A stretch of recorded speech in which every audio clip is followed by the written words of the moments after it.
So anyway, we put the system in, and we didn't have any such thing as a load tape. Everything was put in by me. And I started putting in all this data, and all of a sudden I'd get a blinking cursor, and the system was dead.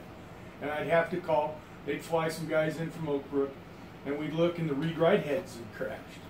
So they'd put new ones in. It happened to me like 8 times, and then my data was gone.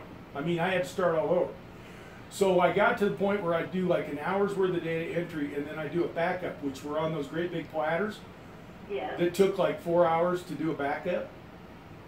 And so anyway, they got to the point where they were sending me the read-write heads, and I was installing them. And finally, after doing it so many times, they thought they had it fixed. One day they come out with a bunch of guys, and they're trying to figure out what's going on. And what they've decided by trying to duplicate in the lab is they'd never had a system at altitude before, because we were up in the mountains of Colorado, and that there wasn't enough air floating over those read-write heads to keep them floating correctly. So we ended up taking a toilet paper roll and taping it to the front of that Ampex drive to create a Venturi effect that would accelerate that air across the read-write heads. And we ran that way for almost 2 years with a toilet paper roll hanging off the front of an $80,000 computer.